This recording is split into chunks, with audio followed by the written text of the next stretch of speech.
because of your recommendation, I started watching it while doing dishes and lost some sleep. Midnight Mass, that is not light viewing. No. I finished the episode where the main character does a provocative act of sacrifice at the end. And I was like, oh, no wonder Diana was like, go watch this. And then the internet says it keeps getting crazier.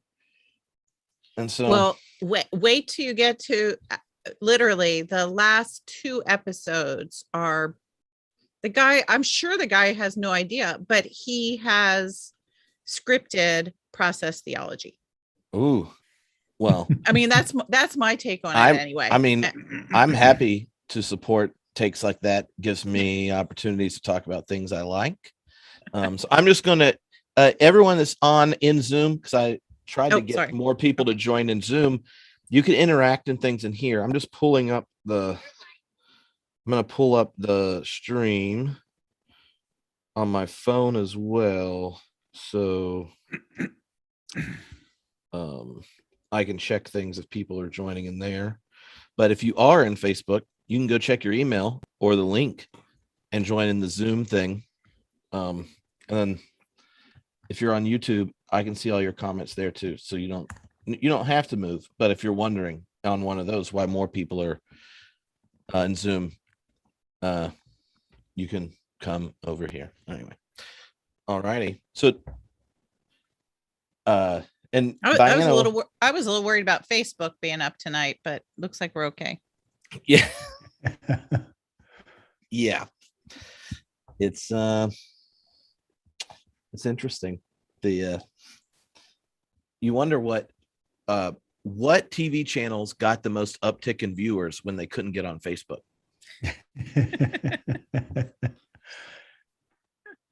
I heard that Twitter had a big day of people joining. Oh, they're new Twitters. Oh, well, new tweeters. Maybe that's where the new follows came from. They're just like, oh, I gotta go get on Twitter, which they'll be real disappointed now that basketball season is about to start. I try to save all my inflammatory tribal messages online for millionaires playing sports. Like I try not to do it at other things. So, all righty. Would that be Congress? Yeah, like I'm not good at. Are you talking about Mitch McConnell again, Tripp? Yeah, you're like, no, I was talking about the Celtics. Okay. All right. So let me hit record and we can get started. All right. Well, hello everyone. This is Tripp and I'm here with Brian and Diana for session 6 of Oh God, What Now? Christianity 20 years after 9/11. And we're going to have quite a bit of fun tonight. Well, I mean, I hope so, because we've all been hanging out. Diana and Brian and I've had Q&A sessions with each of them twice, but this is the first time. The second half of our time today, we'll be talking about a lot of lingering questions, and then you're more than welcome to, add more in the Q&A side, not the chat. The chat y'all can discuss with each other. Q&A side, if you have a question you want us to discuss later, you can put it there. But if you already sent them, I have them written down. The first half, we're going to address the Oh God, What Now? The 6th title is Should I Stay or Should I Go? And then big macro reflections. But so before we jump in, do y'all have any like any pressing thoughts or anything you want to say? Because I just realized I was doing an intro right before I start talking, and I didn't. It's just like, Diana, Brian, watch me introduce the thing and then go into talking. So I'm just happy to be here. It's really been a positive thing watching so much good interaction, dialogue happen. I wish that history wouldn't keep unfolding in ways that confirm all the scariest parts of what we've talked about. But at the same time, I think the fact that we are having these conversations maybe helps us all feel like we've got our feet a little more stable, so we know how to react and respond. Yeah, I just want to at the outset thank everybody who joined in and has participated in this. It's been really kind of astonishing, and I've gotten great emails from you all, people who have replied to stuff that I wrote on Substack, um, direct messages on Facebook and Twitter, and it's really been amazing seeing how this content uh, made sense to you all and how it's helped you to see your world more. It certainly did that for us when we were recording things. And I just thought it would be a special 6 weeks, and it really has been. Awesome. Well, yeah. So I guess I'll just kick things off, and then we can get to discussing. The title tonight was "Should I Stay or Should I Go?" And it's about Christianity. Like, should I stay or should I go? And what's fascinating is, if you heard all three of our stories, and so many of you in the group, the fact that we take that question seriously today is not something a lot of us thought about doing 20 years ago. That in the last 20 years, if you look at the giant list at the beginning, and then look at our private stories, there are reason upon reasons that the question, should I stay or should I go, to the faith that has nourished us in some ways. That question was an alive one in my mind. And for plenty of reasons, connections to Christian nationalism, or for others, our silence on the ecological crisis, for others, covering up the child abuse scandals, for others, the way in which we continue to exclude and marginalize people, for others, the way in which the church continues to be a support structure for systemic racism, for others, that it supports the party of delegitimizing democracy, for others, it's the one that celebrates drones. And there's so many reasons, and in the group today people even added more. And so the first time I talked, I gave very personal vignettes. Now, my professional job is a philosopher of religion, so what I'm going to do today is make the case as a philosopher of religion for staying. And because it's short, and I do this when I teach the philosophy of religion class at the University of Edinburgh, it's like a whole semester. So I'm going to shorthand things, and some of it is sweeping generalizations. And if you want details, feel free to ask. Like when I just say this is how biology and culture relate for the dual inheritance of biologos relations, like I can then tell you what that would mean for religion. If you're really interested in that, ask. But what I wanted to do was to say maybe the reason for staying is that communities of faith, not just Christian ones, actually have a necessary vocation once we realize the true global religion today. And so there's a couple steps in the argument. And what I've tried to do in this also is include a lot of the questions people brought from the last two homebrewed classes. One where Jorg Rieger and I looked at how theology and the economy connect, and Christian critiques of the economy and capitalism and the way it shapes our desires, and a lot of things. So you had questions around that. Others, the class Andy Root and I did on Charles Taylor and Hartmut Rosa and secularization and the changing nature of religion, had questions on that. Those two classes, I tried to weave a lot of that content as some of that's philosophy of religion with some of the big thrusts. Diana's narrative of rupture that's there. Yet last week in the Q&A, we picked up conversations from the authoritarian thing with Brian, and the nature of power and the relationship of our vision and the way it shapes materiality. We got so close to what I was planning on saying, I tried to get him to stop talking about it. So my goal here is to honor what Brian and Diana have contributed and frame a conversation with them and y'all, and do my favorite thing to do, which is be a philosopher that talks about religion. And so, yeah. So that we're asking the question, should I stay or should I go, is revelatory of our real predicament. In our current religion, economism, our sacred canopy of sorts, is demonic. This is me stating it strongly.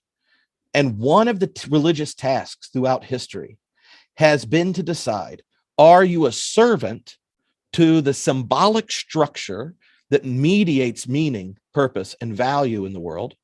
Or are you a critic on behalf of those excluded, marginalized, abused, and left behind? And when Pope Francis and John Cobb agree, I say the Holy Spirit dwells. And both in the last two of the big, papal statements, and John Cobb recently in the re-release of the first ecological philosophy, is it too late? Both of them raise this question.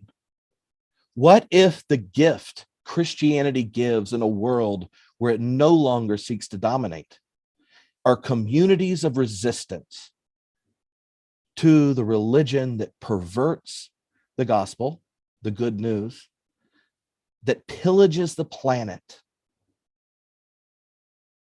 and crucifies the poor? What if that is our task? And then they both emphasize in different ways. One, right, the process liberal theologian at 96, the other, the first pope from the global south. But they both say, what would it look like? It means we need, and they both quote the same two statements from Jesus, the two statements Jesus said the most in his entire ministry. Follow me. And that following means you have to leave behind allegiances you may not know you have. And the second thing, Jesus' second, fear not, or don't be afraid.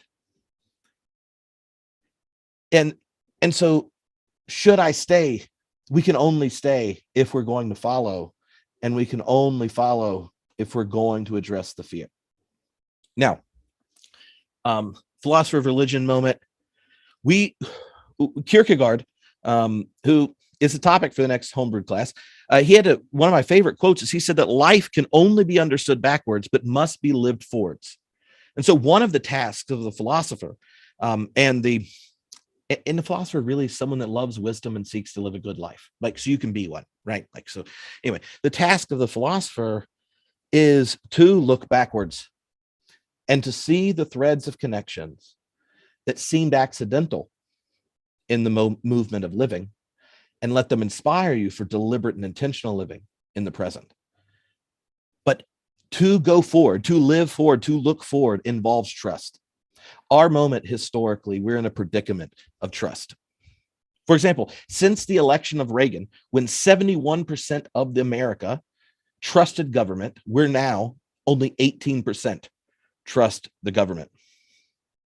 The institutions of that was data before the last 2 years, right? This was in 2019. So institution of trust are in shambles. Just look at what we've experienced in the last 2 years. The response to COVID, the response to Black Lives Matter. Like, we have not done police reform. We have not done election reform. The continued debate about even the structures of legitimacy, be it the court or election. Like, we are in a world where we are in a predicament of trust. Now,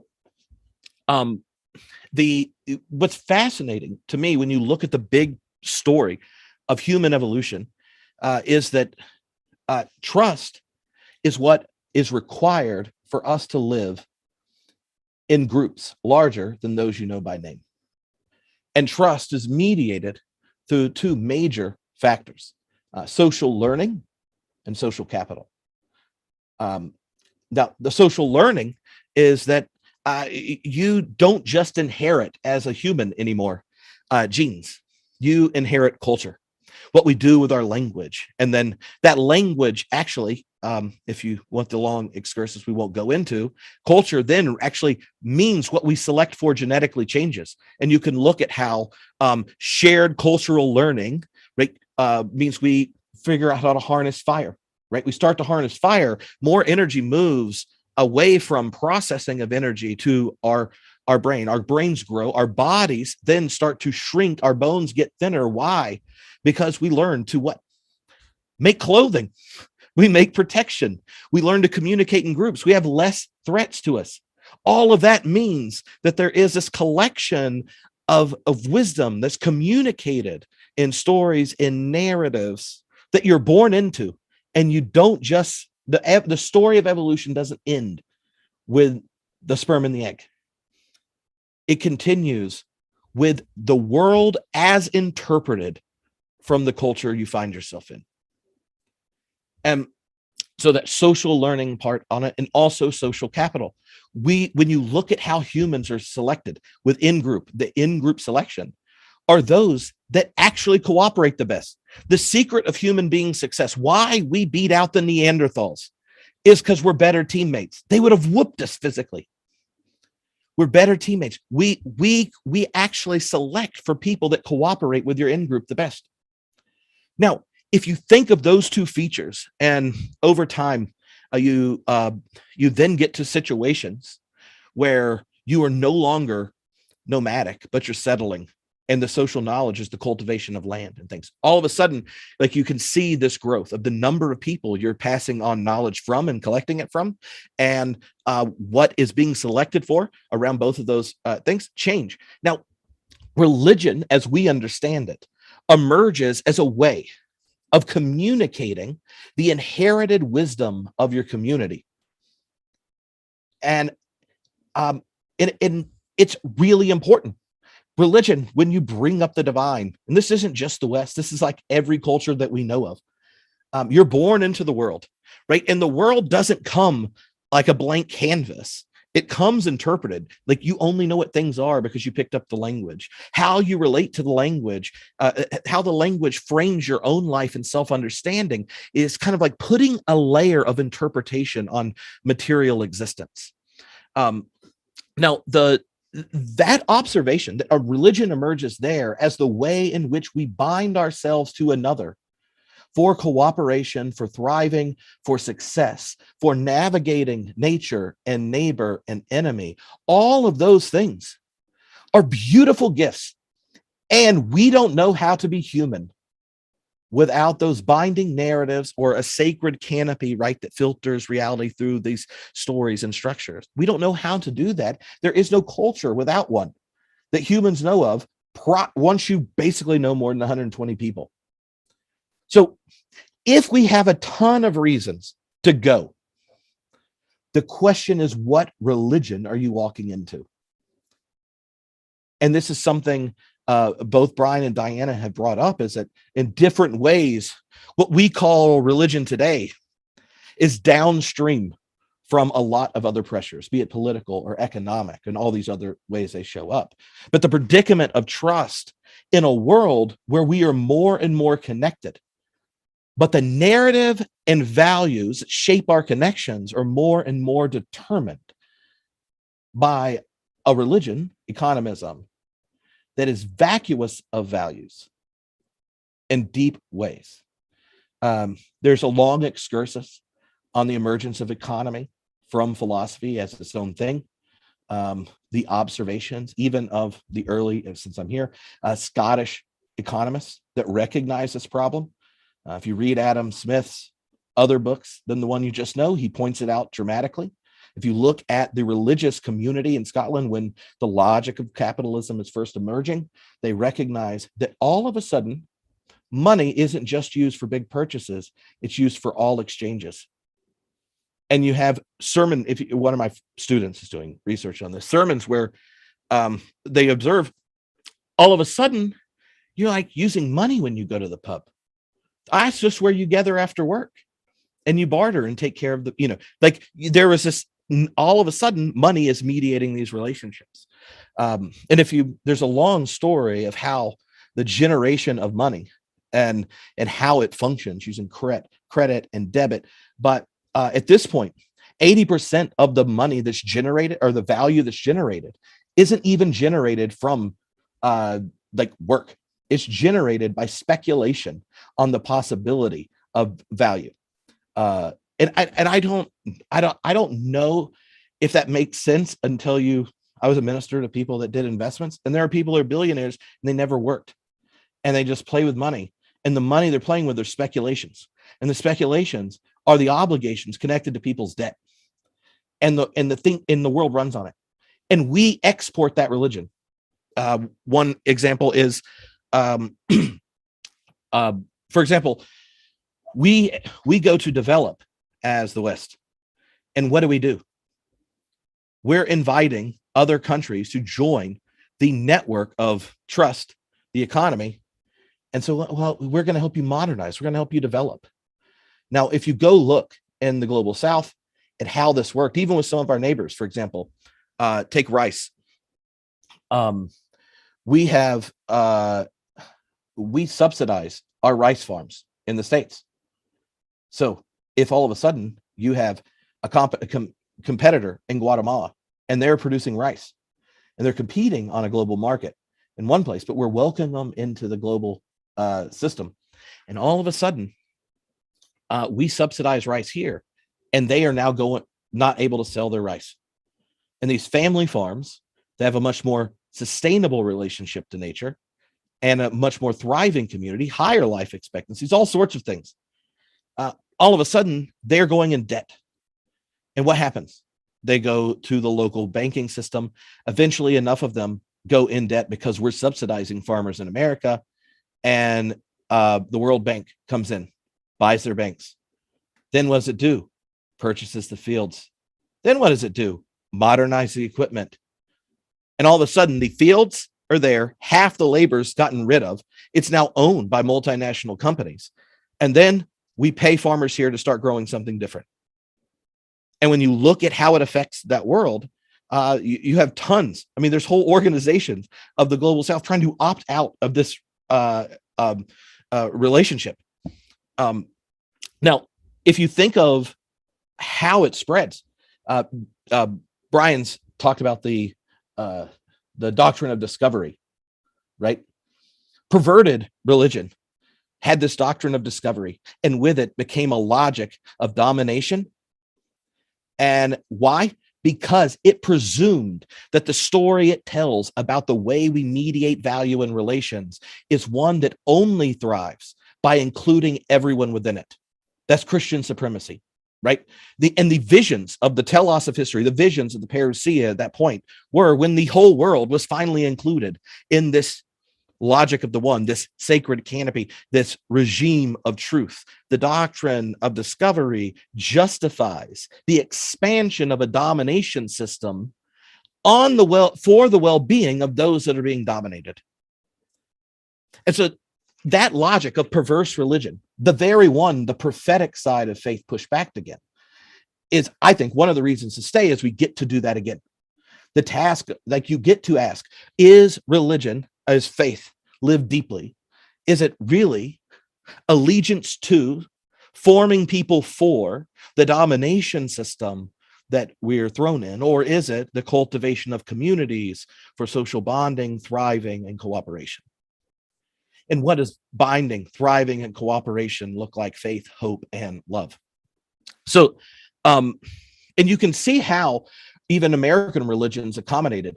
I was talking with one of our church history professors here after a lecture today about how much fun we had talking about the narrative of rupture that Diana gave, and a complete offhand, she goes, well, you know that since World War II, there's been almost a complete erasure of class analysis and ministry manuals. And I said, what?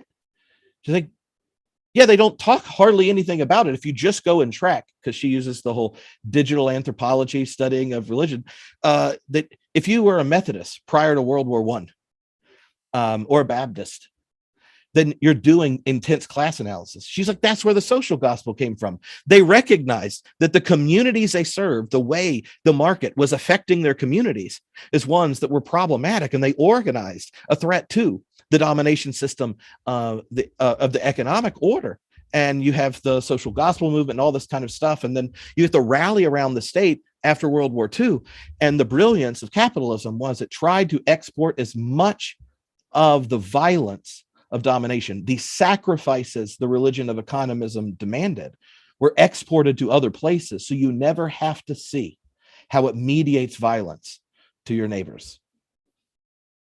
And so if you think back to that very beginning, like where religion emerges as human species comes, it is how we have a structures of meaning, purpose, and value, and how we live in relationships, how it mediates those, how it creates a community of trust so that we can relate to thrive. And that what is valued or what's selected for is even what helps the whole thrive. Now, anytime a system becomes a domination system, it does what Pharaoh did and what Rome did, is it figures out how to isolate the violence so that the people with influence and even those that are sticking around on the edge never know the complete story, right? And the economy does it in really, really deep ways. Now, if you went back through the list of we would all come up with of reasons we might leave, I think we actually misunderstand the problem at the heart. Eric Fromm, in his book, The Sane Society, talks about 3 different orders of suffering, and that 6 societies, or insane ones, are ones that normalize pathologies. And so there are certain parts of suffering that come with being human, right? Like your finitude and everything that comes along with knowing you're going to suffer and die. And communities of trust do what to that? They know what to do. They know how to show up. They know how to memorialize, to tell stories, to help, to bring meals, all that kind of thing. And a healthy society does that. And that's one way of assessing it. But then there's moral suffering, the things we do against each other. And the goal of a healthy, thriving society is to create conditions to minimize violence, to turn people towards care and love of neighbor. You could even say successful religions are ones that continue to expand the bounds for which we have moral obligation, from tribe to nation to kingdom come, right? But he says part of the problem of a sick society is it seeks to address third order suffering. And this is kind of unconscious suffering or incognito suffering, things that we don't recognize as suffering because we've adjusted to a sick system. Because the sacred canopy of a culture has become normal, then the way it mediates the world to you is just normal. It's just normal that, for example, successful millennials that are seeking the forgiveness of student debt or seeking forgiveness of debt that their parents and teachers and mentors all told them to get because education is really important. And then in order to succeed, they end up moving 5 or 6 times. And they are alienated from the relationships of meaning that are no longer have relationships that aren't part of their quest for success attainment. On what terms? The market. And then who do you spend time with when you're in graduate school or move to a new city? You're only with other people who think it's normal to leave behind all your ecosystem, your neighbors, your community of faith. And then you're sitting around going like, how do we find a church that can nourish us for the next 18 months before I go to my next thing? Right? Like that's just one example. And a number of you brought that topic up, but it's like, if we adjust ourselves to a pathology, then the society becomes sick, and then those who participate in it identify sick as normal. So then it just cultivates alienation. It breaks down solidarity. And then you do what neoliberal logic is. You blame the individual for problems that are tied to toxic community and networks of relations. And so I think that so much of the ugliness, if we think of those that progressive Christians roll their eyes at, right? Like if you just think of them, so much of where that comes from is a world that is sick. And so what happens when you have lonely, anxious, disconnected people who don't know if they can really trust anything beyond themselves? And the very vessel where you establish yourself is one where you always have to be doing better and faster and getting more and succeeding and out-competing your neighbor in order to thrive. That was possible in the West when we exported our violence to other places and postponed paying and attending to our relationship to nature. But it's coming back to haunt us. And yet we don't know what to do if the logic of, if our symbolic structure is always going to be the framework for thinking about the most important questions. So I briefly want to just say a few things have couple people had asked, because we use the buzzwords when Brian and I talked about, like sacred canopy and all that kind of stuff. They're really like 4 parts of it.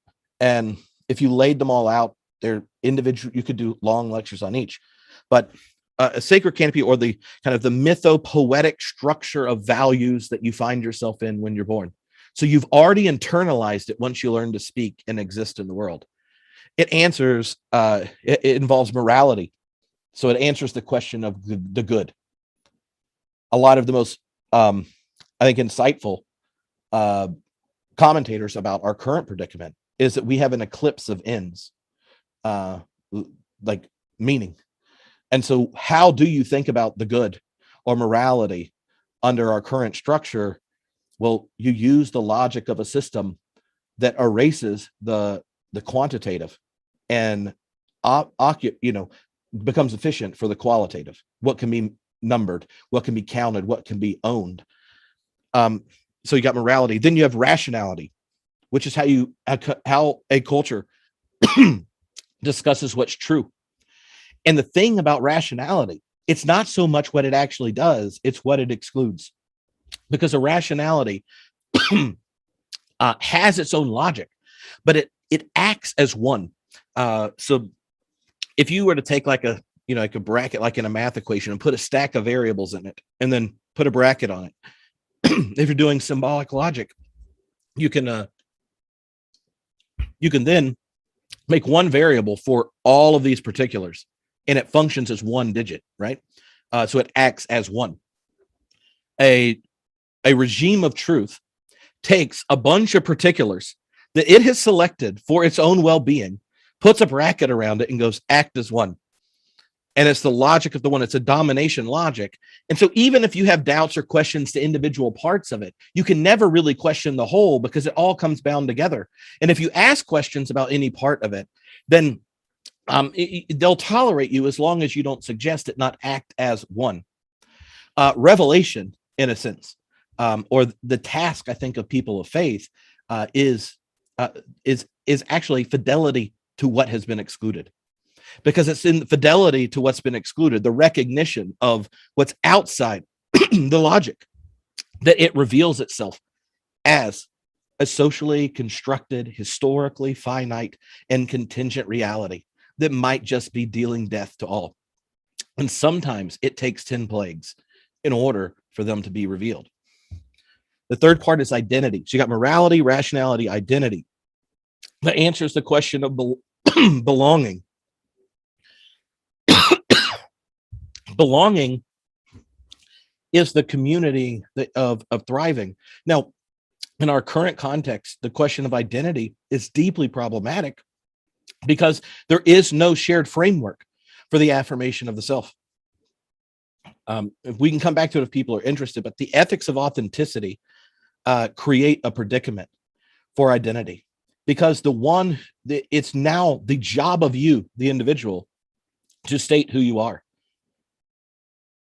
That's anxiety ridden, like that you're now in charge of telling us who you are. And then we're now obligated, as it's unethical for us not to accept you exactly as you say you are.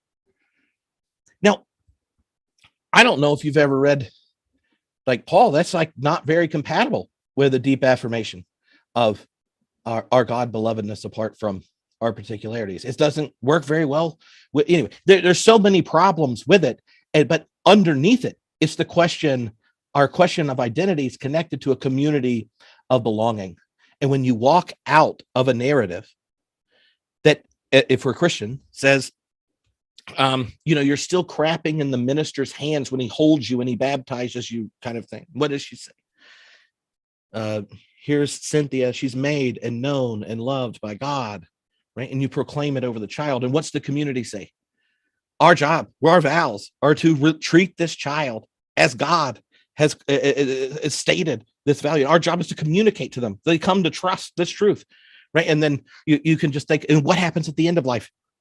The community states that regardless of the sin and brokenness and tattered ends that run through the life, you proclaim a future in the God who redeems all things. Like, so if you just think of how that functions, our identity is not our task. And it comes with anxiety. the gift of, anyway. And the third one is trust. So you got morality, rationality, identity, and trust. And in our context, the question of authority is where so much of the anxiety is. Now, when you don't have thick and rich answers to morality, rationality, identity, and trust, then it's not like you're not going to. It's not like you live without those answers. It's just we then opt out to whatever the dominant regime is at our time. At one point, that was Christendom, right? So Kierkegaard's and it's like, well, if everyone's a Christian in Denmark, no one is, and then so he's attacking Christendom on behalf of faith, right? And I think a lot of us that grew up in the South, that was how we first experienced Christianity that animated us, because we were attacking the dominant form of religion. But now the dominant form of religion, we're waking up to how it is making life problematic on this planet, and that we are putting people on crosses through our economic system, and we have covered it up through the World Bank and the World Trade Organization, and then we justify it for lots of reasons. And if we're sitting there and then go, under what circumstance could we have a community that forms people for a different story, then you might, when you gather, pray this way: give us today our daily bread. Because the us is not just us in that congregation, it's the whole body of Christ. Those fat and happy, those scared and anxious, and those starving and on the underside. And so this is like why I would say is it the sacred canopy of source, the big mythopoetic structure that shapes your life. If we don't engage it intentionally, we're occupied by the domination system of whatever age you're in. And the one we're in is crafty. And it's always occupying us with its values. Just yesterday, the collapse of all of Facebook-related social media is a good example. The same day you have a whistleblower telling you that they literally know they're doing harm and don't care. And then we say to ourselves, well, that's just not right. I can't believe they would do that. We should come up with a way to regulate it. Yeah, like that worked when the nation state was a real authority, I guess, but it doesn't work now. And guess what Facebook is doing? They're doing what every corporation in their religion does. People are not the goal. They're the product. And its deepest allegiance, its deepest faith is to profit. And I know it sounds like you could get really uncomfortable, but I think this is why Jesus said you cannot serve both God and mammon. This is why Paul looks at religion and makes a comment about religion in his day. He goes, it's not neither circumcision nor uncircumcision. You miss the whole point. It's new creation. And what is new creation? It's figuring out communities of living in deep values that resist a domination system that seeks to divide you by your performative external identities, circumcision or not, divide you by law or whatever these particulars are, and then insist that the world you live in will be the old one. One of the people in the class emailed me of a similar observation, and he said, what's so sad to me is when my conservative friends leave a church because they're hurt or harmed, so many of them just end up at another crappy conservative church running on the same theology that's ultimately destructive and blind in so many ways in our to the big issues in our American context. And when my more progressive friends leave a church, they just join a yoga group, download Tim Ferriss podcast, and become more efficient so they can succeed and thrive. And then you ask which one does more damage. And I'm not sure either one is a positive solution, because becoming more efficient and adapted to a world that builds crosses at the most efficient rate possible and builds promissory crosses for future generations because of the death we're dealing to the planet. Now, none of this says Jesus is the only way to heaven. None of it says all the weird theology things we got hung up on when we were the only thing we could imagine in town. But it does say, what if we took seriously the invitation Jesus gave to come and follow me, because this way of life is different, it's needed, and you get to be a part of the coming of God's kingdom. And then this community is one where you start to trust. Do not fear. Because fear is the legitimating power of death-dealing systems. When I look back at the last 20 years and so much of our conversations we've had up to this point, and then me just as someone, I shared a lot of my personal story in the first one, so much of this moment, like I understand, should I stay or should I go? I'm just fearful of walking away from intentionally living in communities shaped by a vision that might put life and thriving and relationality and community and cooperation at its center. And I think those values are at the very heart of the message of Jesus. I think there are saints throughout the history of the church that invite us back into it. And I think that being faithful to Jesus means we get to be a heretic to our current domination system. And that's good news and something I find compelling to give my life to. And I don't think I would have discovered it or seen it if we hadn't gone through everything we've gone through recently. And that's why I mentioned the Kierkegaard quote. It's you only get to live life forward in trust of whatever is becoming, but you learn it looking back. And if we look back at these 20 years, I'm more confident in giving myself to the way of Jesus and the divine that's discovered along that way than I am forsaking the story and invitation to follow and not fear and embrace the dominant religion that is sitting at the end of each bit of my anxiety. So there you go. Well, you said a mouthful. Thank you, Tripp. Thank you, Tripp. That was a passionate and intense and torrent of testimony, I think. I want to offer one quick response. I'd love to hear your response, and I'd love to hear what Diana is thinking. Tripp, you are advocating as your standard, the thing that you don't leave, the thing when you say, should I stay or should I go?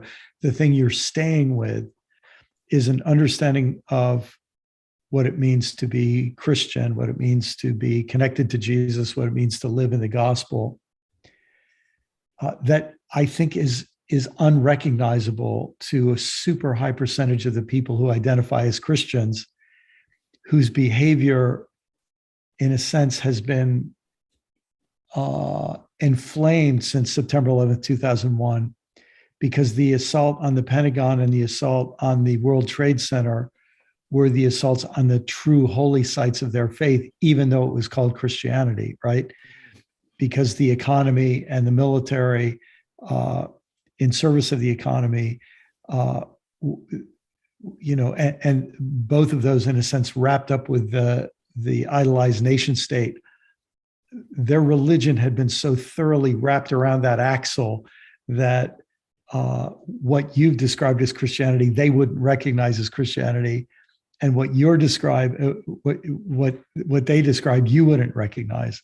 And so I just want to make that very obvious comment, and I'd love to hear your response to it. I think that's true. And I think one of the assets we have as Christians is that you can't really get rid of the Bible. You can ignore it and read it poorly, but that's why I tried to frame it that, Cobb and Francis were like, the two things Jesus said the most.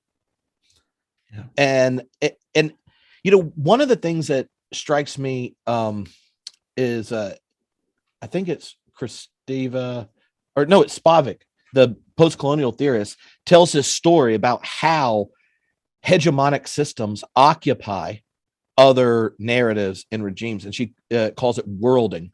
And worlding is the wording of the world from the point of view of the master. And gives this example, like the British colony comes and takes over India, right? And what do colonies need to know? They need to know the territory, and they need to know the land.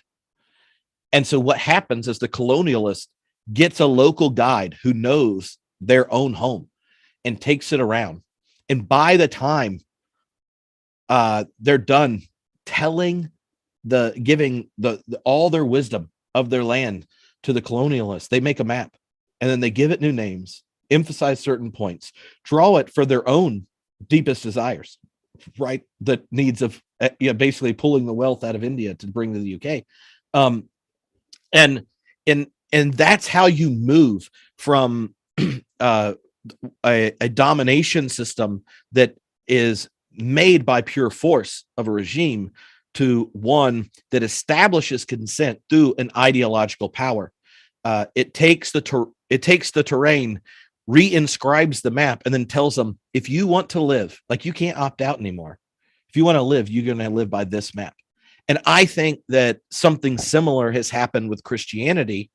And there was always this battle in American religion. And for those who are interested, Diana gives a beautiful telling of it, like in the People's History of Christianity. In our last class, she talked about how that there's always been these threads going back and forth in American religion. And I think the anxiety that comes after 9/11, like, intensified it. So now there is this map of the faith that was generated by economism and militant nationalism. And then they go like, oh, it's Christianity. And if you're too lackadaisical, what happens? So we need someone that's going to fight for us. And then you can see how that logic works, but that might be the extreme form. But I also think there are ways, even the observation about class analysis leaving ministry manuals, right? The mainline Protestants did it when our own congregants' children were having child labor problems in, like, like Walter Rauschenbusch in Hell's Kitchen, for example, or Washington Gladden, or that kind of thing. But once you get the turn to labor again, and Martin Luther King Jr. is when he starts to get silenced and then assassinated. But if you think of that was like the moment that the Black church is reintroducing the question of labor to the movements for justice. So you have like King's doing it. Malcolm X said you'll never end racism until you end capitalism. There's lots of that starts to happen then, and that's when the mainline Protestants shut the door, really, right? That you have the exodus of mainline Protestants for justice reasons. So I think that, like, you're pointing out something that's true, but sometimes things get so bad, and you don't have a good answer to the good life. And I think that's why we're at a point where the last 20 years might make the way of Jesus a possibility again. Is because, in a sense, economism is now people are now asking the theodicy question to economism. They're realizing that it's killing the planet, that even their kids and grandkids aren't going to have as good a life as them. And they're going to go, if you want me to call this good? If you think of like how theodicy raises in religion, I think it's raised again towards the economy. And the sick part is, the more we are aware that the system is toxic, the more it's hard to escape it. And if you think you can do it on your own, then you're crazy. And if we try to do it together, we might have a little bit of a chance. So, sorry, I'm not good at short responses, but that's great. Thanks, Tripp. What are you thinking, Diana? You're muted. I'm unmuted now. I'm really just thinking there's several pieces that are sort of in my brain that are unprocessed and unsynthesized, which of course makes me crazy, because my whole, I think, gift of storytelling and being able to see the world as a gift of synthesizing things. So what I have really at the moment is a little bit random, but I keep looking at Tripp's question, and we emailed a little bit about this today, and I think the question is just driving me crazy. Should I stay or should I go? The question that I'm feeling so deeply in my soul, and was just almost brought me to tears as you were talking, Tripp, is it's not a question for me of should I stay or should I go? The question is, what community, what Christianity has any resemblance to what we're talking about, or frankly, to the 20 years of work that I just did. I don't see it anywhere. And where do I go? Where do I go? Not should I go, but where do I go? Literally, there were 2 churches in my neighborhood. I'm going to be as completely honest right here as I can possibly be. There were 2 churches in my neighborhood that were palatable until recently. And one of them was a Methodist church. And some of you know the guy who was the associate pastor there, Jason Michelli, who does crackers and grape juice, and is a great guy who I disagree with theologically on tons of stuff, but we get the central part of the story. We share, we get it. We can talk about it. I don't care if he's an Augustinian. I don't even think he really quite cares that I'm more Pelagian, but he probably wouldn't say that in public. But we get all this. We get everything that you just said. We understand all that. But you know what? The Methodists moved him. They moved him to a completely different congregation. And so you know what they put in the congregation that used to be a palatable congregation? They put a guy with a D-Min in evangelism from Southern Virginia, in my Northern Virginia community, who is all about this most shallow form of hyper pious Methodism that's all about escaping this world and being with Jesus. He's run off all of the decent staff, and is basically turning it into some sort of evangelical knockoff church that is safe for the Trumpists. Okay, so that church is now off the list. And I could go deeper with this, but I'm not welcome there. And I used to preach there regularly, and I like a lot of people there, but it's just become the worst kind of stereotype of this kind of everything that's wrong, as far as I'm concerned, with American Protestantism. And then the other little church is a little Episcopal church around the corner from me. And the minister who was there, the priest who was there for 20 years, recently left. And so they're in a search. And they brought in the interim person, the interim priest. And what did she do? She took away all of the liturgies. That priest had actually put in place liturgies that weren't about blood, that weren't about individual salvation, that weren't about all of the deeply problematic parts of the story that we've inherited, that we're trying to get around. They were trying to introduce a sort of a new language of faith and putting people inside of a new story of Christianity. He wouldn't have said it quite like you did, but he got it. He intuited it, and he was doing it in that congregation. He retires. They put in somebody, and what do we get? We get blood atonement, and we get boring liturgies. And I went and I asked the pastor why she did that. And she said, well, it's my job to disrupt the changes that were made in order to get you to be back into the sort of more of the regular flow of the denomination. And frankly, I don't do this in public, but holy shit, all I want to do was smack her. Because she literally felt or feels like her job is to take a congregation that was a congregation of heretics and turn it back into a congregation of good soldiers for hierarchical, hyper neo-authoritarian, money-driven Anglicanism. And I can't even stand walking in the door right now. And this is me. This is a person who has given 2 decades of her life They're trying to help people understand these narratives within their congregations. And the truth of it is it's not, should I stay or should I go? I'm a Christian. I'm going to die a Christian. I'm not changing that. I'm not leaving that, but I do not know where to go. I am alone, except for you guys on the internet. And thanks. I mean, it's nice, but what can I say? It's just insane. And you all get this, Brian. I know you get this.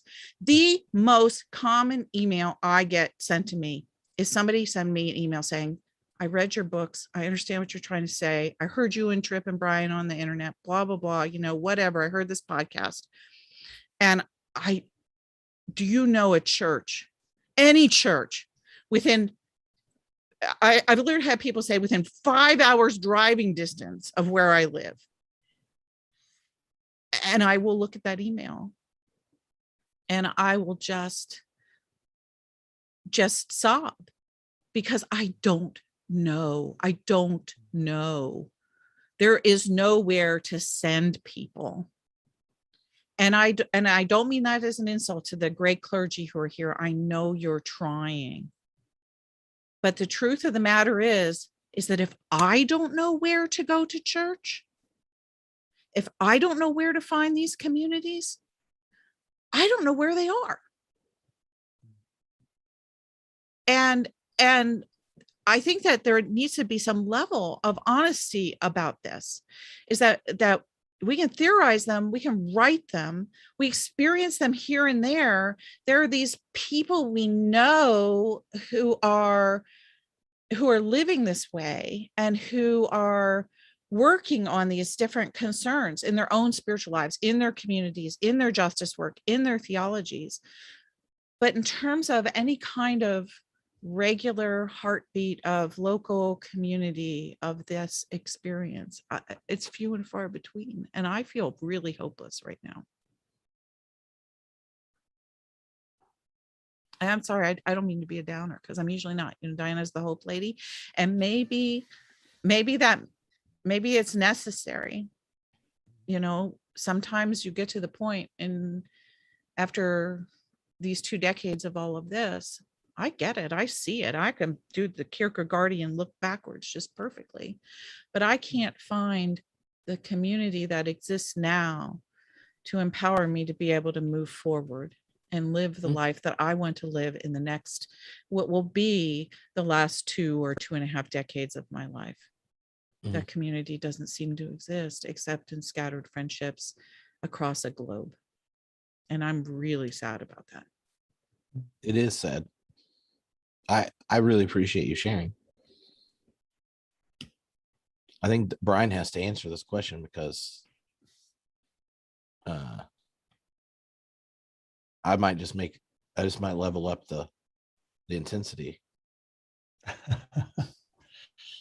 Oh my goodness. Well, Diana, you're right. Those are the emails I get. I'm sure, Tripp, you get those too. I live in such and such a town. Do you know any churches around that could be helpful?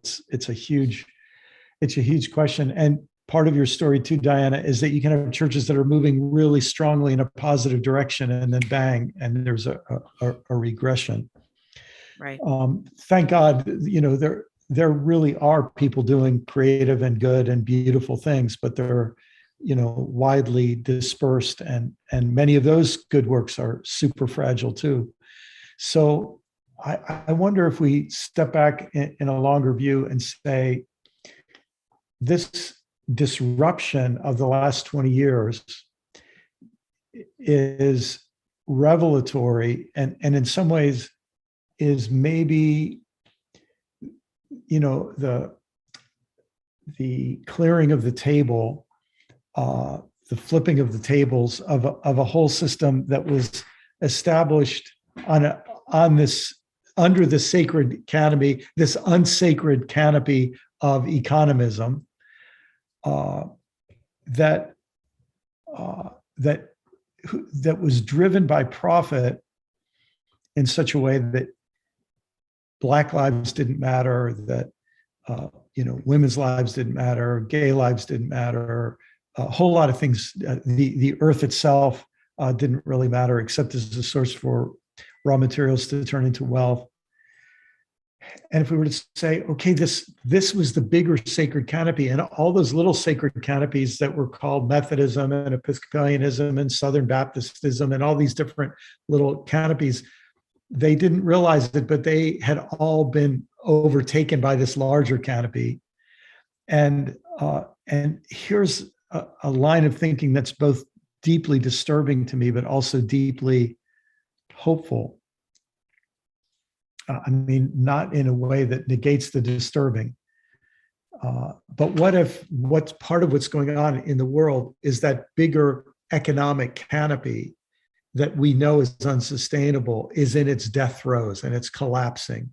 And many of these religious groups are being activated to try to put up the bigger canopy that they're part of and try to salvage that bigger canopy.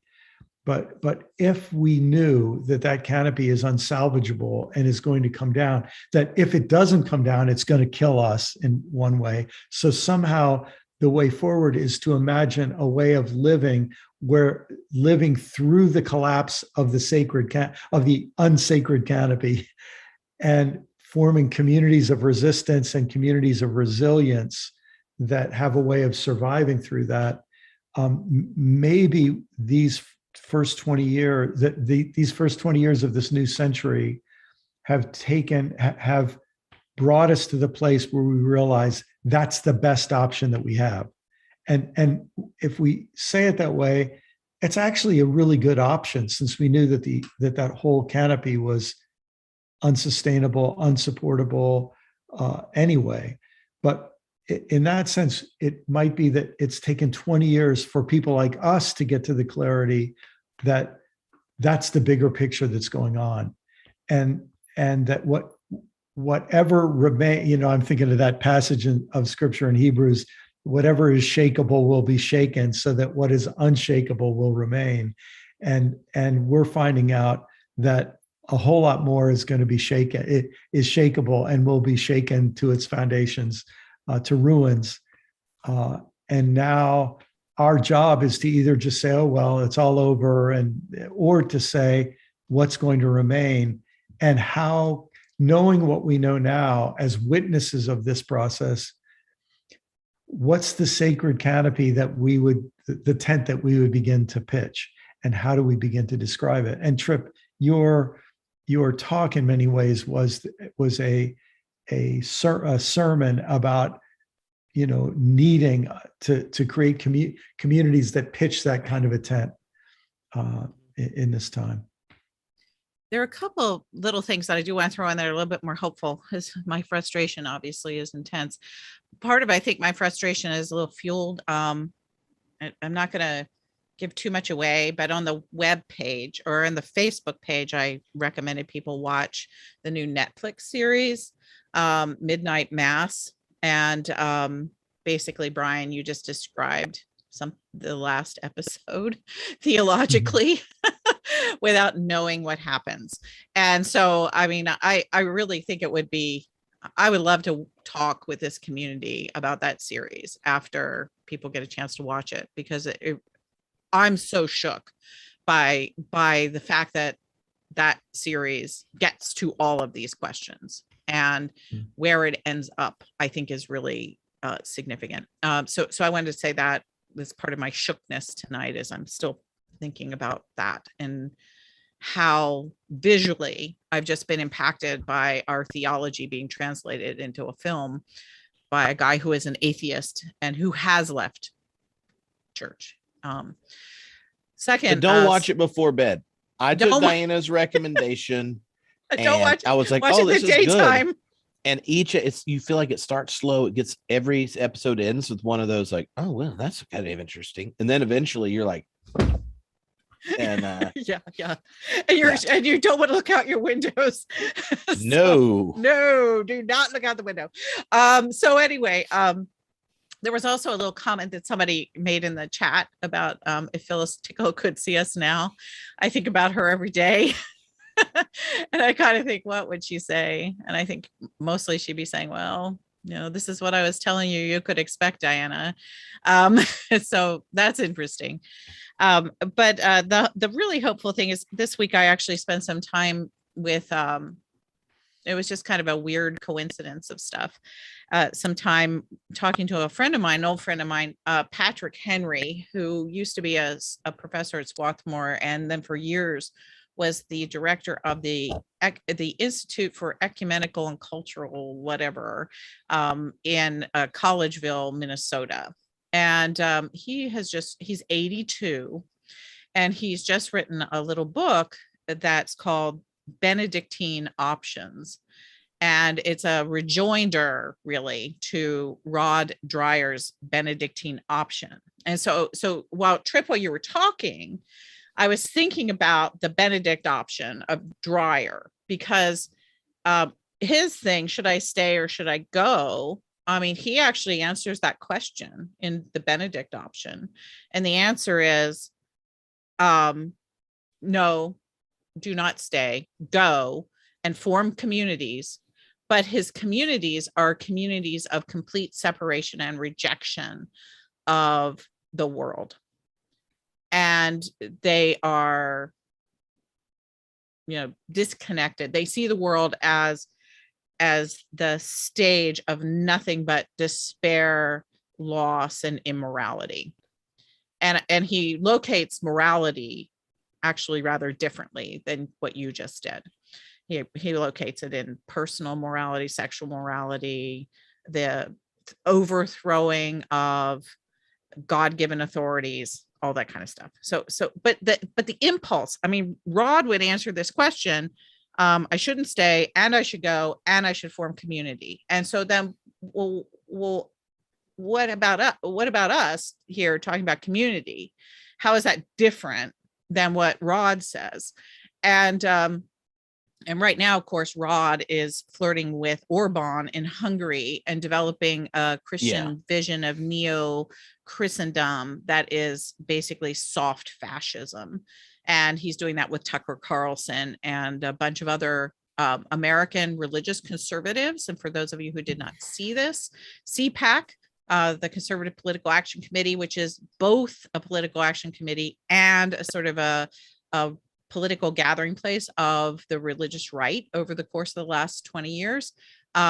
Their next meeting, which is, they've almost always had their meetings in Washington, D.C. Their big yearly conventions that are shown on C-SPAN. The next one in 2022 is in Budapest. They're holding their Christian Vision for America meeting in Budapest. And so that is Budapest in Hungary is the model of what Dreyer thinks the Benedict option is, what a separate community looks like in a world that's falling apart. So as it happens, I'm talking to Patrick Henry, who thinks that Dreyer is completely wrong and offers instead a vision of what he calls Benedictine options. And the conversation we had and some things that Patrick wrote for my Substack newsletter, which you're all signed up for now if you're on this call, is basically what the way Patrick explains it is more than just a story or the possibility of community. It's actually a set of practices that enlarges the heart and enlarges our field of vision to be able to understand that we are in a community that stretches from the early Christian church through time, that is an alternative to a community of money, a community of sort of worldly achievement, a community of earthly power, and that it doesn't reject the world, but instead it renews the world by embracing the world. And so when I was talking to Patrick, it was just refreshing to me to talk to somebody who's 20 years older than I am, and to hear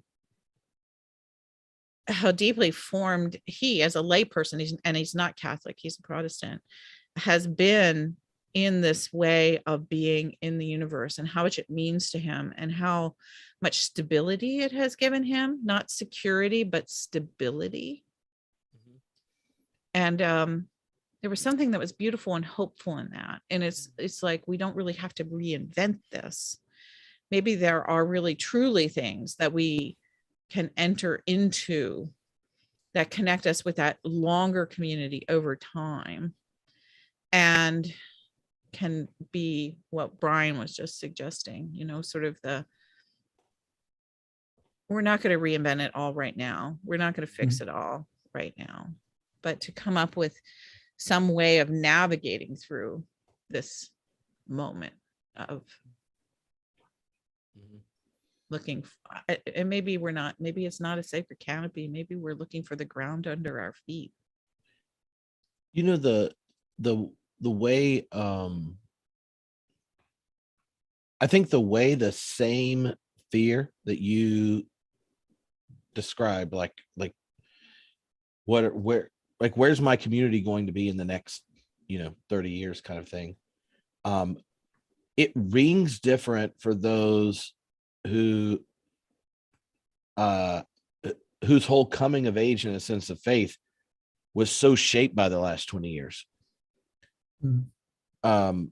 Because like there's not, for most of them, this reference point for something that, like, to even look back to that they experienced in a particular way, right? So as they came of age, you have this, if you're my generation or younger, like if you grow up in the church, like as you come of age, you realize like you're the bad guys.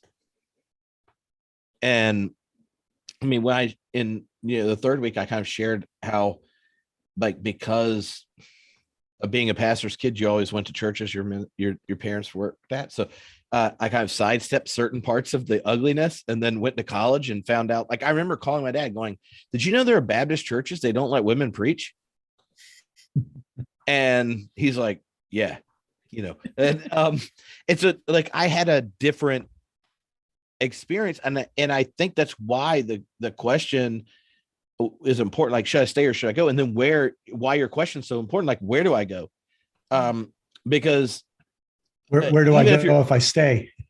Yeah, exactly. Like so exactly how do you stay? It's that the scene, Reynolds Price, the author who does these visionings of extending scenes from the gospel, right? And he's an author, longtime professor at Duke, and gay Episcopalian, right? It always struggled with his faith. He had this series of essays on the story of Jesus where he picks up where the gospel leaves off and fictionalize it. And the one that's haunted me is the woman caught in adultery, where Jesus draws a line, and who without sin cast the first stone, and they're like, oh, I guess we're not going to do this today, kind of thing. And then he tells the woman, go and sin no more. And that's where the story ends. And he picks up when she goes, so where do I go? Because well, there you have it. yeah, and there's no answer to it, right? Like the vision of like Jesus literally intervening in corrupt, violent religion, and blah blah blah. Like then there's no destination, and I think that like part of the grieving that's taking place and the pain is so many of us don't know if we really want to go into exile to then figure out how to get out. And until you get in exile, you can't come out. And I remember Brueggemann talking about that in I think it was Brueggemann and Phyllis Tickle, because that's what triggered it, was those two talking. Brueggemann does his whole exile, Old Testament thing. And Phyllis goes, wait, have you convinced any Episcopalians to go into exile yet? It seems like they're as long as Trinity Wall Street's investment portfolio is working out, they're going to keep coming up with best practices, and I think like part of the situation we're in is that more and more people, especially where there's not even a reference point in the glory days, is of something to point back to, is like there are more people struck by the failure. Then what do you do? And where do you go? And I don't have like an immediate answer, because it shocks me. Like, there are multiple ministers in this group who emailed me and said, I went to Divinity School, I have student loans. I can barely tolerate the church I go to. I wouldn't go there if I wasn't getting paid. And there are no churches to apply to that I would want my kids to grow up in. What do I do? Right. Last night, I was facilitating a research call with 4 other, PhD students working on science and religion things. And they literally nothing about this should involve this conversation. And then one of them, we get done. Any other lingering questions? Hey, Dr. Fuller, I have a lot of anger at the church, and like I can pretty much see how I can work out a lot of my questions about religion, science, philosophy, all the intellectual stuff. Like the church has this beautiful inheritance I hadn't figured out, and like the questions aren't even as big as I thought they were. All like, yeah, but where do you go? I live in Indiana, and then the others all like basically, like, it turned into like, Tripp, be our minister right now. We know you're supposed to explain blah, blah, blah, blah, blah. And I just felt sad. And so like, I don't think you're alone. And these are people that are essentially doing graduate school to work out their questions around God, which means you've already tasted and know it's good. And now you're like, I want to figure out rationally the experience. And then they go, so what do you do with that? Because once you've been there, it's like when you are no longer under the law of Pharaoh, what do you do? And the Exodus they actually sit for 40 years. I was going to say they wander. They wander for 40 years. And to me, that's the only response I came up with. I haven't decided if it was a good one, but I was like the wondering wasn't for no reason. The wondering was for them to adjust their life from under the law of build more bricks to here's the Sabbath. Like, right. I mean, you could go through all of them and play it out, but like detox from domination systems is intense. And I think one of the way we relate to temporality, especially in our current age, is one where you expect transitions to happen fast. But when it goes with cultivating communities and rhythms, like sometimes the liminal space of exile or of wondering is required. But like the conversation with Phyllis and Walter stuck with me is like, you got to convince them they got to go first. And I think that's, I don't know, how do y'all feel? Like y'all talk to denominational leaders and ministers more than I do, but I feel like there is a need to do it. And like looking at the comments and knowing everyone in this class, I think there are a lot of people leading congregations going like, yeah, you want to come preach and tell them they got to go to exile, So I feel like I don't know if that's a positive or negative thing. Let me throw something in here that's a little bit inspired by the chat that's going on. So, we have this sort of typology from the Bible of being in exile or being in the promised land, or being in Egypt or being in the wilderness or in the promised land. And someone said, being in exile sucks. And somebody said, yeah, and being in slavery sucks. And maybe what we should say, being in the promised land sucks too. Because when the people get in the promised land, they find out that if you've got the promised land, all your neighbors want to steal some of your milk and honey. And so life is never that good. And people in the promised land get selfish and greedy and all the rest. So now you got to deal with that. And so what that makes me think is maybe part of our problem here is we've got to get all of this thinking out of our minds. We've got to get, maybe I could really say it in a perverse way and just say, we've got to get all this biblical thinking out of our minds and actually say, if you look at the whole biblical story, exile sucks, slavery sucks, promised land sucks, it all sucks. And it's where we live.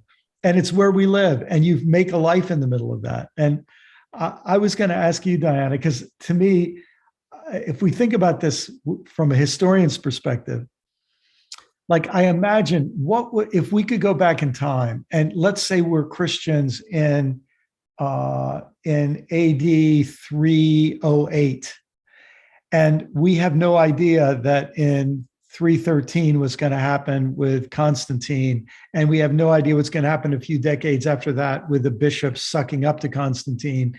And so if we could go back and say what advice would we give to people who are trying to be Christians in 311 or 308? You know what I mean? We'd say, well, you got a challenge on your hands, but let's think about it, because you have no choice. That's when you live, and you got to make the best of it. Or if we were to think, I've just been doing research on this is really depressing, but it's part of this my next book.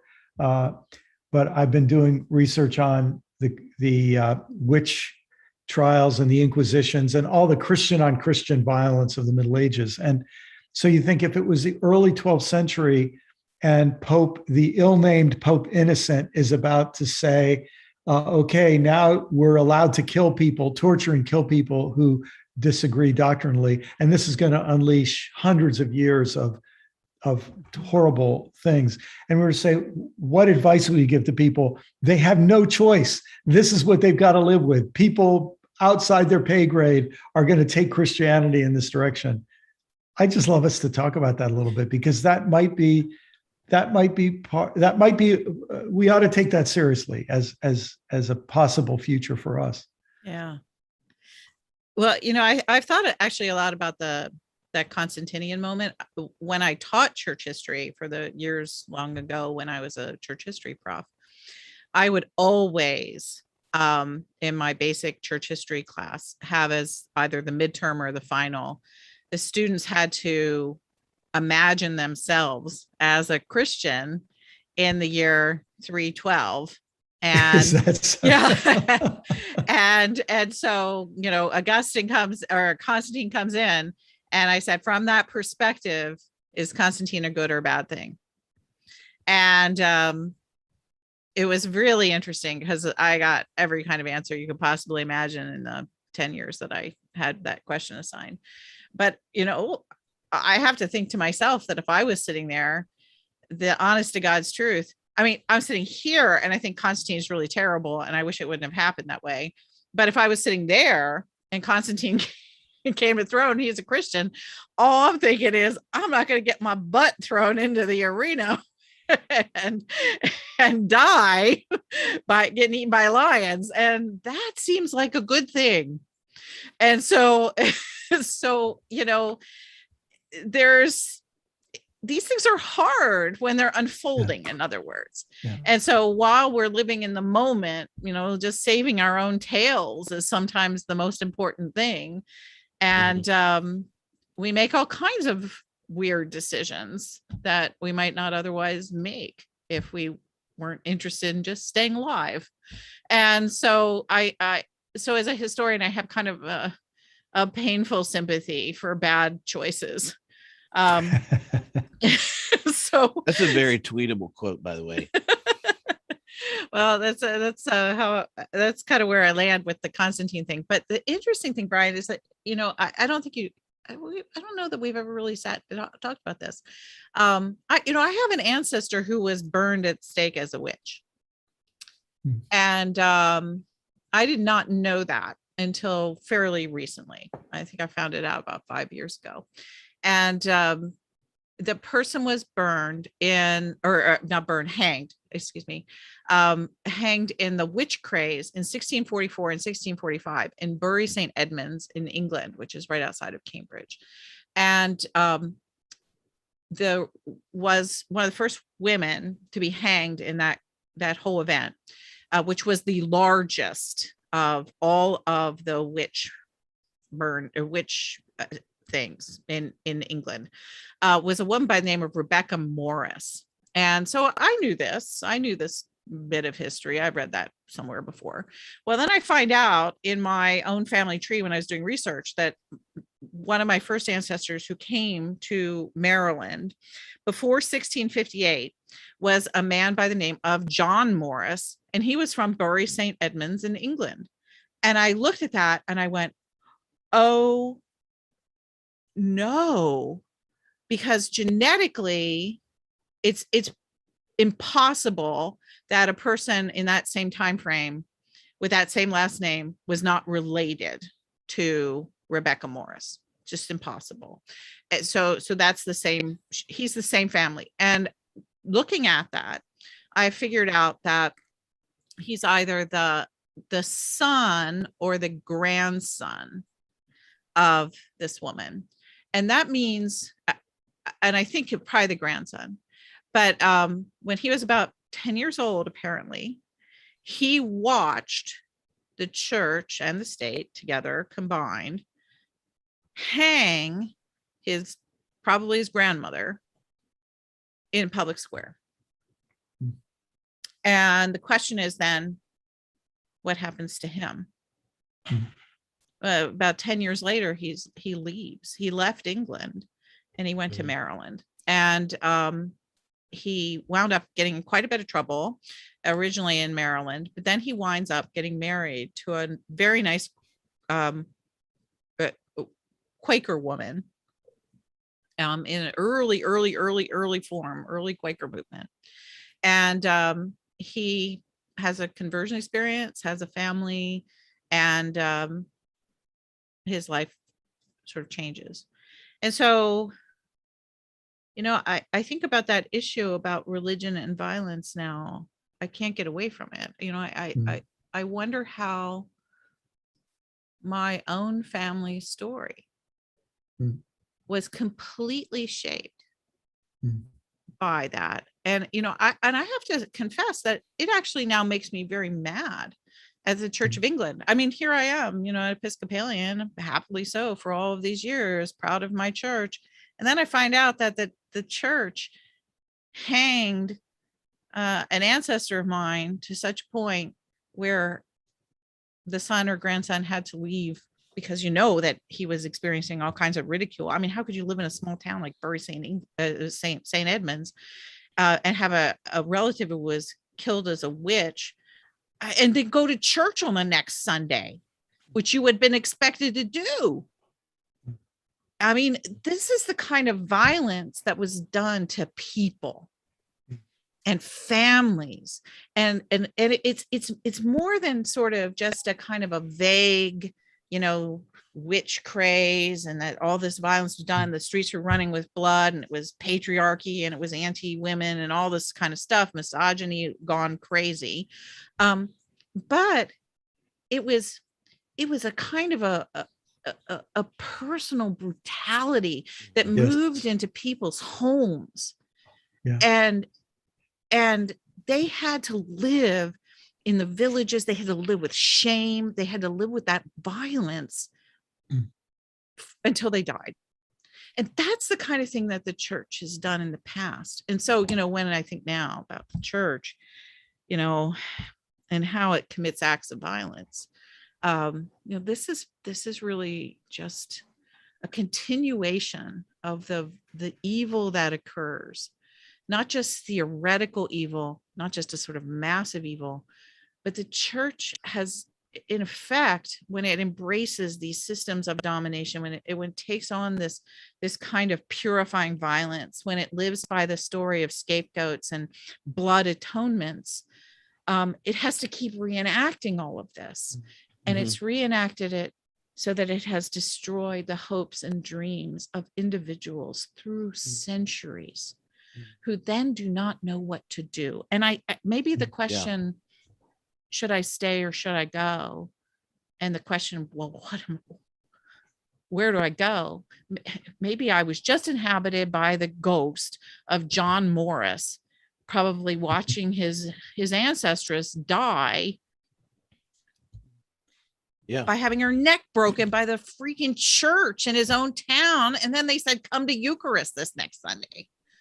I mean, that's the question. That's a question that not is just our question. It echoes through all of history. And our ancestors have asked that question too. Okay. I want to ask you too a follow-up question. This came up in the YouTube chat. And this really connected to that because be it a witch burning, but it's not like the church doesn't have other categories we put people in and then function in lots of places as institutions that harm bodies. Think of the way trans people are being treated in plenty of congregations and such. And a couple of years ago when I made the movie Road to Edmond, I mean, I made it to try to address the question, but little did I know when it was shown at LGBTQ film festivals and not at none of the faith ones that we sent it to, the stories I would get. Right. So so like when you ask the where do you go question, where do you go after you have been harmed is a different question than where do you go when you can't find a place to thrive and resist, right? So like, where do you go? Your material situation changes what the correct response is.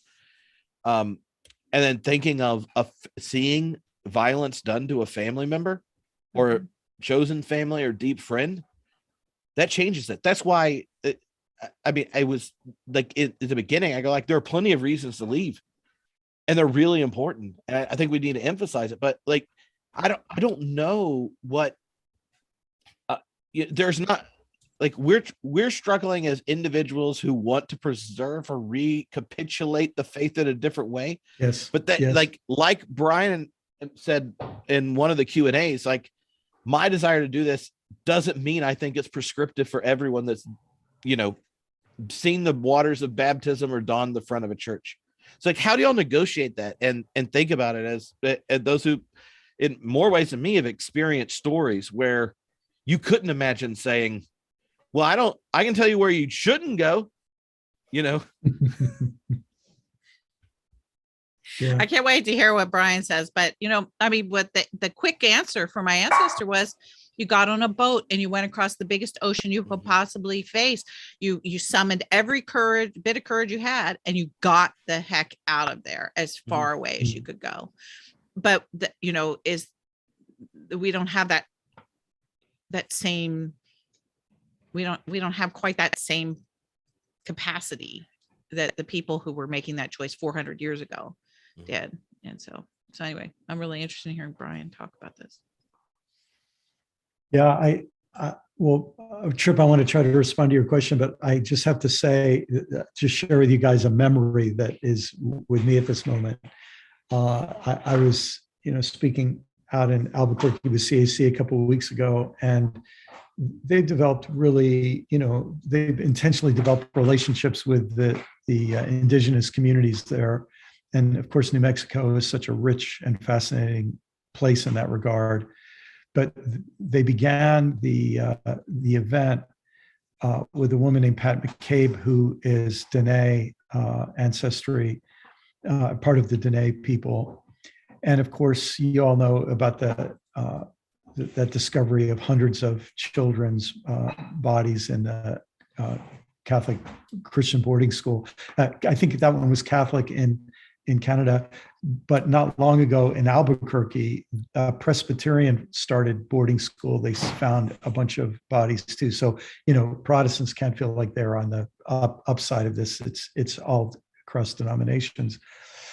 And I'll just never forget, she led in a prayer in her native language, and she just wept. And part of her pain was to say to all the white people, our people have known this. We've carried on these stories. And now it's quite emotional for us to have you all finally learn what we've always known. And you've lived your lives having this truth hidden from you, and you wouldn't believe it when we said it, but now you're coming to terms with it, And I just felt her prayer and tears and testimony.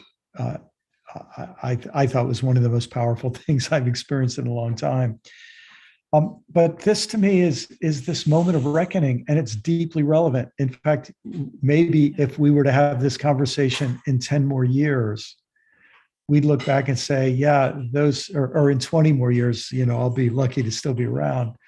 But if if in 20 more years we have this conversation, I wouldn't be surprised if we said those 20 years you talked about in 2021 were the awakening to realities that had been hidden from you.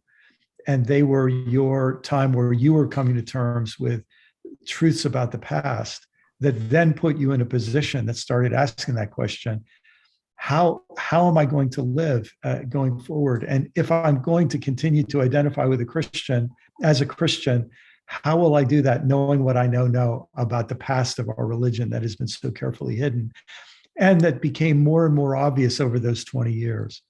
And to me, if it took us 20 years to get asking this question, well, better late than never. You know, I mean, I'm sort of surprised to think that I lived 50 years of my life without ever having heard of what the doctrine of discovery was. And I lived decades of my life before understanding, the Christian complicity in this whole, as Dorothy Day used to say, this whole, lousy, rotten system or filthy, rotten system. So I just think that's part of our work. I think that's part of where we are. And if we left Christianity, we wouldn't be off the hook, because if we're still Americans, well, we've got American history to deal with. And if we're participants in the global economy, we've got the economic realities to deal with. And the fact is, if we're human beings, these are human problems. And if we lived in India or Rwanda or wherever we lived, there'd be versions of these stories that we'd have to be coming to terms with. And I don't know, I know this is super depressing in a way, but in another way, it's like, hey, we might be getting a little bit realistic. We're sure more realistic than we were before. And that has a certain promise to it, along with disillusionment. Well, it does seem that I don't actually feel disillusioned, if that's kind of Yes. possible. I don't know kind of what I feel. I mean, sad is I think that the main emotion that I have tonight. But what you're just saying is something I have written in my notes as well. Tripp talked a lot about the erosion of trust. Yeah. And there was just a thing this week about how few Americans, how much the trust has dropped, like in the Supreme Court. So we don't even trust the legal system. We don't trust all these different things. And it seems like truth is an important element of trust. And someone asked the question a few minutes ago, and there was some chatter about it in the chat too, about denominational people with denominational leadership and authority. Yes. It's like people aren't telling the truth. And everybody's hurting. Yeah. And so I think that there's a lack of honesty right now that is contributing to a more rapid erosion of trust. And then that trust spins into ever increasing levels of decline, and more people saying, well, what do we do? Where are we going to go next? I don't know to stay, go, or where I wind up. Yeah. So maybe the truth telling, Brian, you're right. It's just part of the clearing of the way. Yeah. The like, what do we do in this moment bit? Yeah, I mean, there was a small challenge in the homebrewed member group for me to figure out how to quote a Tolkien line in the middle of every session of this, but this one's completely on point. And it's one of those that brings a tear to my eye every time. I mean, I reread Lord of the Rings but when Frodo's like, here's the whole story of the Ring of Power, right? Like, and Gandalf's explaining it to him and how it's perverted. It set man against each other, Like, and he's like, oh, the age of man, blah, blah, they're like killing each other, and the dwarves are like, now they're seeking for riches, and it gets worse. And then, and then the power of these rings pervert men, and it goes through this whole like thing, and then it ended up with you through the accident and scare quotes of Bilbo finding it from Gollum, and Frodo, like it says, like he's sat there suspenseful in a pause and goes, Frodo's response is, I wish it need not have happened in my time.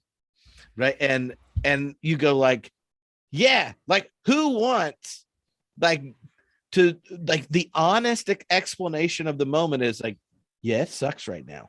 And in fact, this is when in Middle Earth you switch ages. When you're done with your life, it goes from third to fourth age. Right. And then Gandalf's response is funny. He goes, so do I. And so do all who live to see such times, but it's not for them to decide. All we have to decide is what to do with the time that's given us. And that line of all, here's what you actually have agency in. That is like the place I lean into hope. Like I couldn't tell you what we'll do, which I'm optimistic that Brian will be here in 20 years for us to get back together. But like there at the Eschaton, when we do the recap, like who knows when you go into a situation where the world is organized differently when it's over. But just like that moment, it's scary as hell, and you're going to Mordor, and who knows, and half the people are going to die, and you're going to get split up and all that kind of stuff. And in the process, that whole thing, like, but it was necessary to get to a place where it's not run by a tyrannical power, and the threat of global domination is not all the way there.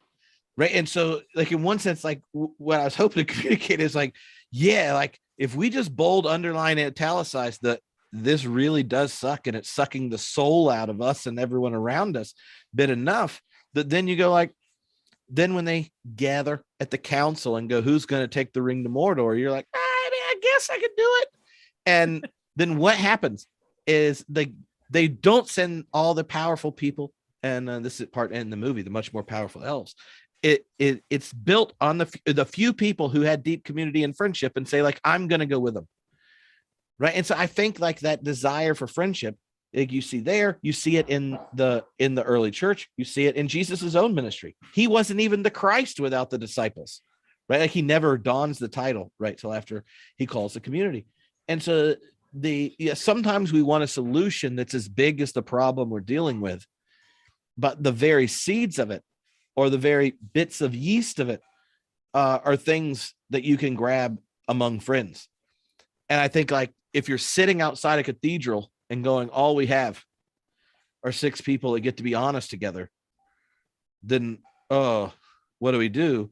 It can be daunting, but we don't get to decide where we're thrown in the world and all the things that are faced. We get to decide with what's given us. And that's when that like, don't fear bit of Jesus, I think, is the invitation. And for at least 30% of my days, I hope I take that seriously. Like it's like baseball. Like you fail 70% of the time and you're a hero. It's the best sport in that way. I was actually talking to David Dark this week a little bit. We were texting back and forth and one chatting. Of the most gifted Twitter members. Yes, we were doing some DMing and some other things electronically, and we were talking mostly about that crazy show, Midnight Mass, but it fits here really well because I was expressing some of my fear and the shock from the show, and just kind of my this big self-doubt week that I'm having. And he said, well, it makes me think of the Decalogue. And just a couple moments ago when we were talking about, is exile and slavery and wandering in the wilderness and the promised land, none of that's really great. But I wonder, as soon as David said that, I immediately thought of Moses and Deuteronomy 30 and 31, when there's so the wilderness is ending and they're looking out over the promised land, and Moses is giving the big speech.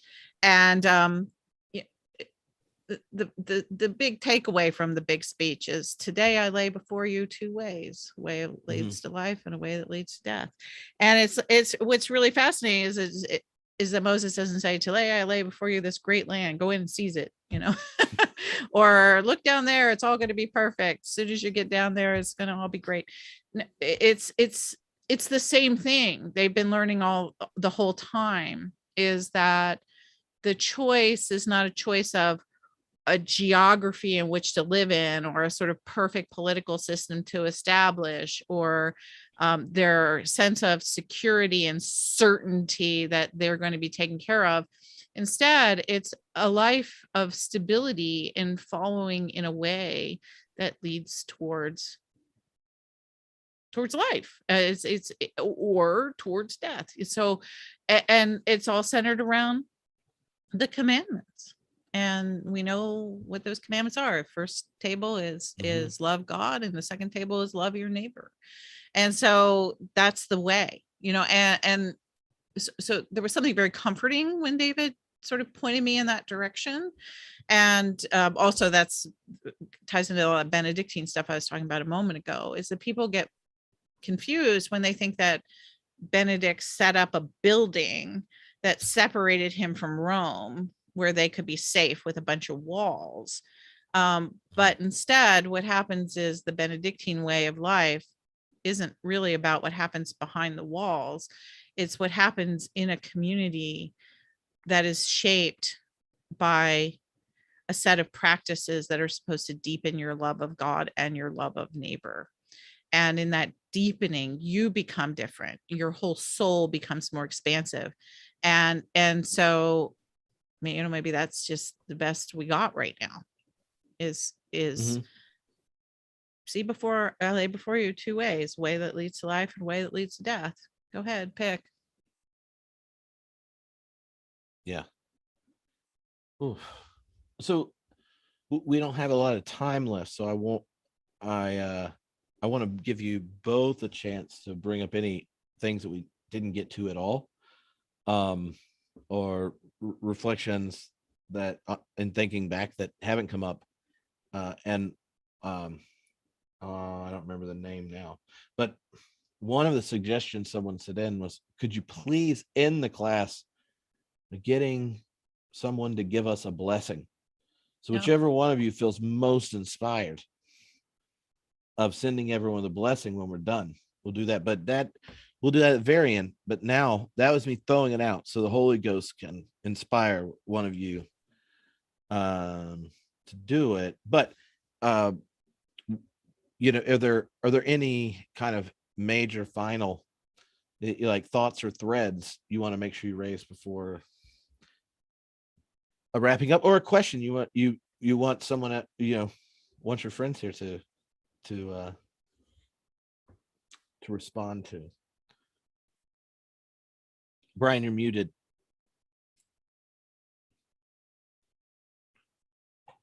I'll be glad to offer a blessing in a minute, but I just want to say, I really hope everyone who's listened has enjoyed this, but it sure has been great to reflect on this with you two, and to take this many hours to just look over the last 20 years. And Tripp, I keep in my mind going back to that Kierkegaard quote from earlier, that we understand our lives looking backwards, but we have to live them going forwards. And I think of that, Diana, in light of your comment about the commandments, to say, yeah, we don't know what the future holds. We don't know what times we've got ourselves into, but by no choice of our own. This is just when we happen to live. So how are we going to live them? And to make the decision, we want to live them ethically. We want to live them as lives of love. We want to live them to grow in depth and heart. That's not nothing. That's not nothing. And I feel like if all of us have that after these hours of shared reflection, that's a good thing. Mm-hmm.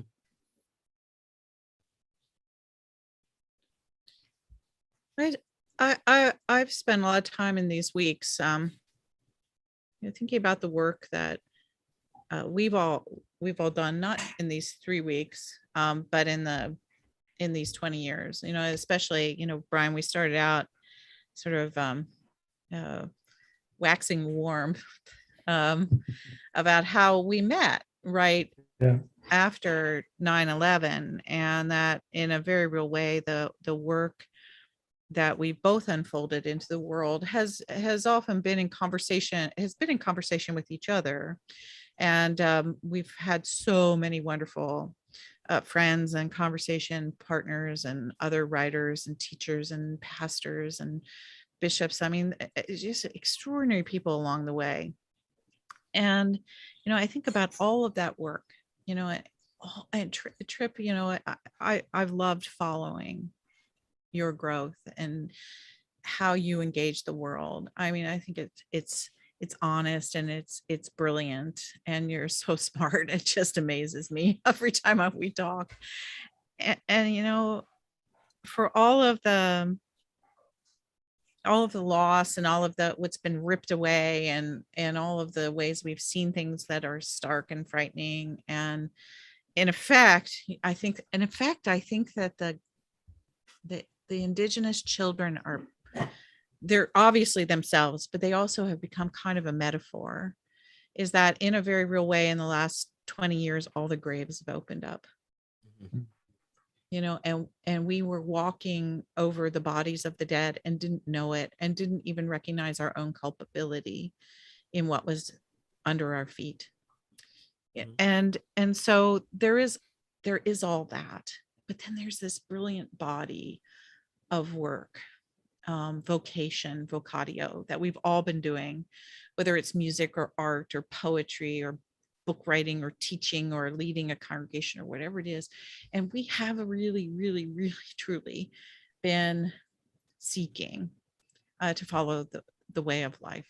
And I just have to think that is all mattering. And it's hard to sometimes see how it matters. I don't often see how it matters. I do wish it was more visible. I do wish there were buildings that I could point to and say, go there and you're going to find it. I wish there was one for me on a given Sunday, where I didn't have to fight with the freaking liturgy all the time in my brain. But we're doing it, and the simplest thing I've thought about from the journey that I've been taken on through all of this is, these last couple books that I've written, they mean so much to me, and they're so simple. That is, the only way I know how to get through it all is to stay grounded in the love of nature and neighbor, to let gratitude be the most subversive practice that I know. That actually sort of revolutionized my whole understanding of Sabbath and thankfulness and economics, that writing that book. And then follow Jesus and fear not. I mean, literally, when you said that, I thought, oh my gosh, you gave me a gift, Tripp, because, my last book is Follow Jesus and Fear Not. and I didn't even know, maybe, maybe everything is like the Wizard of Oz, been answering my own questions the whole way along. And I know, Brian, you've been answering all your questions the whole way along. And maybe that's the best we can do, is to put work in the world that answers the questions that are the deepest questions in our heart, and be as truthful about it as we possibly can be. Awesome. Well, Brian's going to close us out with a blessing. Everyone that was in the class, thank you tons. And Brian and Diana, any reason I get to hang out with you is amazing. Doing this after not even seeing any of my theological kin for so long, being in lockdown in another country has been really enriching for me. So the volume of gratitude I have is high. That everyone that's in the group, you'll get an email, save the password and stuff, so you can go back to any of this. If you have friends and you're trying to cultivate that group of community to think about faith and stuff together, feel free to use the videos and things to among a group of people in whatever way that helps encourage that. I'll also be sending links to an in-person gathering in January that Brian and Diana are putting together. And it's intentionally a gathering of progressive Christians. So like, if you don't have a home on a regular basis in your neighborhood, put effort into going to places like that, or Wild Goose, or get-togethers of any place where you don't have to justify the expression of your faith, but you get to resonate with the people around it. So those there. And if you enjoyed the class, the next one in a couple month or so starts as on Kierkegaard and him sticking it to Christendom and what's it like to read him again in this context. And then after that is one on the legacy of James Cone and how it reshapes theology in America, with Adam Clark, and then a whole bunch of James Cone students and stuff are all joining in different sessions. So if you I'm sure I'll email you about them, but that's what's coming up there. So if you think one of those would be interesting with friends, feel free to get them to join.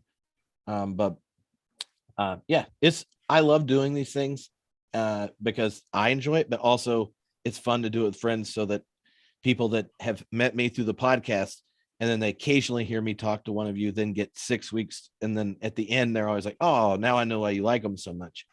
And last night in the class with the students I mentioned earlier, one of them said, well, I've liked a number of your classes, but this one, it's like you're hanging out with your theological mommy and daddy.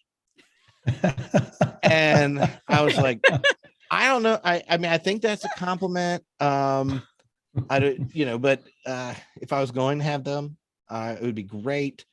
They've never taken me to Disney World, so I don't know if it counts yet.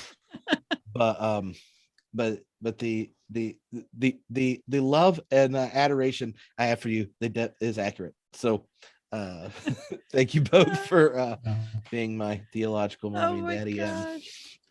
Yeah. Well, so before Brian blesses, I think that you guys just answered my question, and then something in the chat sprung into my brain. Oh. Honestly, you think of the Book of Ruth. That was the question. Where shall I go? When your world ends. And maybe for me tonight, whither thou too goest, I will go.